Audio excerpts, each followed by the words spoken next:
श्रीमद् भागवत महापुराण पंचम स्कंध 22वां अध्याय। इस अध्याय में आज आप सुनेंगे भिन्न भिन्न ग्रहों की स्थिति और गति का वर्णन।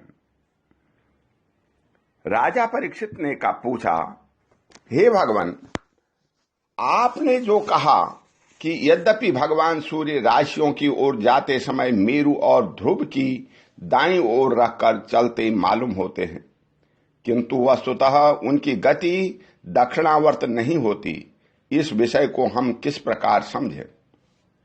श्री सुखदेव जी ने कहा, हे राजन, जैसे कुम्हार की घूमते हुए चाक पर बैठ करके उसके साथ घूमती हुई चींटी आदि की अपनी गति उससे भिन्न ही है, क्योंकि वह भिन्न भिन्न समय में उस चक्र के भिन्न भिन्न स्थानों में देखी जाती है।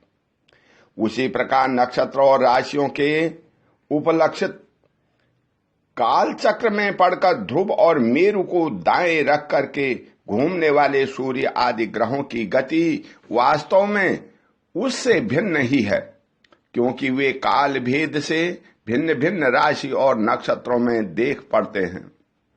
वेद और विद्वान लोग भी जिनकी गति को जानने के लिए उत्सुक रहते हैं, वे साक्षात आदि पुरुष भगवान नारायण ही लोगों के कल्याण और कामों की शुद्धि के लिए अपने वेदमय विग्रह काल को 12 मासों में विभक्त कर बसंत आदि 6 ऋतुओं में उनके यथायोग्य गुणों का विधान करते हैं।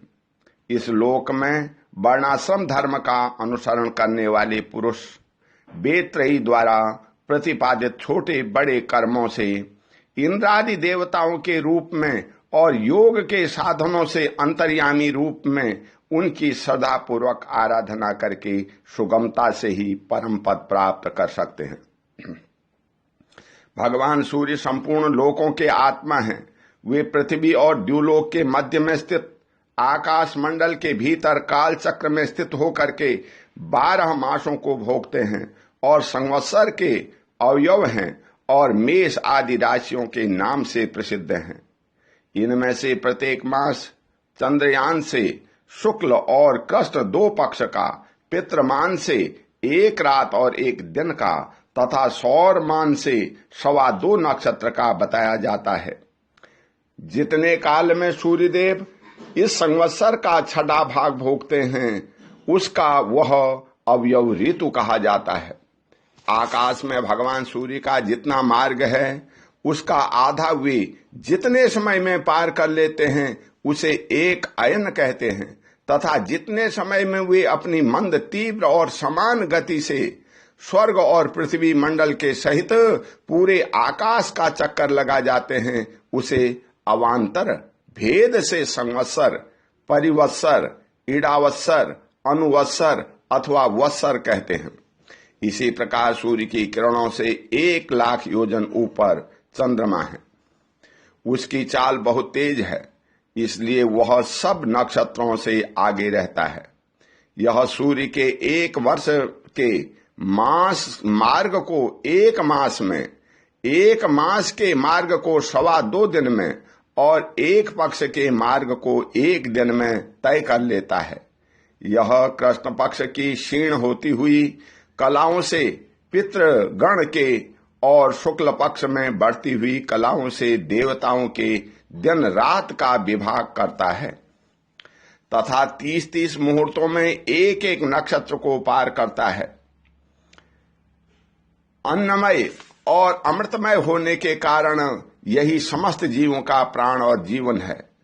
वे जो 16 कलाओं से युक्त मनोमय, अन्नमय, अमृतमय पुरुष रूप भगवान चंद्रमा हैं, वे ही देवता, पितर, मनुष्य, भूत, पशु, पक्षी, सरीसृप और वृक्ष आदि समस्त प्राणियों के प्राणों का पोषण करते हैं, इसलिए उन्हें सर्वमय कहते हैं। चंद्रमा से 3 लाख योजन ऊपर अभिजित के सहित 28 नक्षत्र हैं। भगवान ने उन्हें काल क्रम में नियुक्त कर रखा है, अतः वे मेरु को दाईं ओर रख करके घूमते रहते हैं। इससे 2 लाख योजन ऊपर शुक्र दिखाई देता है। यह सूर्य की शीघ्र, मंद और समान गतियों के अनुसार उन्हीं के समान कभी आगे, कभी पीछे और कभी साथ साथ रह करके चलता है। यह वर्षा कराने वाला ग्रह है, इसलिए लोगों को प्रायः सर्वदा ही अनुकूल रहता है। इसकी गति से ऐसा अनुमान होता है कि यह वर्षा रोकने वाले ग्रहों को शांत कर देता है। शुक्र की गति के साथ साथ बुध की भी व्याख्या हो गई।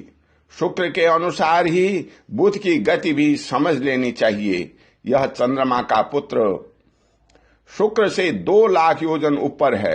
यह प्रायः मंगलकारी ही है, किंतु जब सूर्य की गति का उल्लंघन करके चलता है तब बहुत अधिक आंधी, बादल और सूखे के भय की सूचना देता है।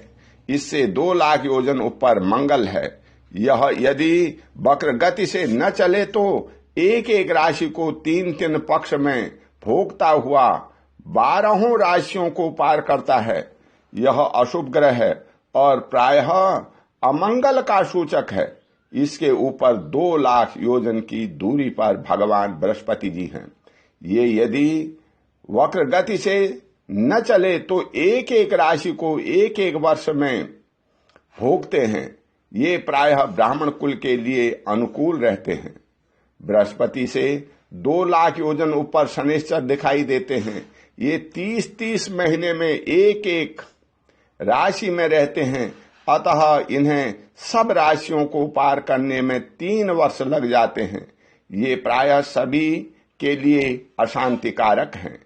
इनके ऊपर 11 लाख योजन की दूरी पर कश्यपादि सप्तर्षि दिखाई देते हैं। ये सब लोगों की मंगल कामना करते हुए भगवान विष्णु के परम पद ध्रुवलोक की प्रदक्षिणा किया करते हैं।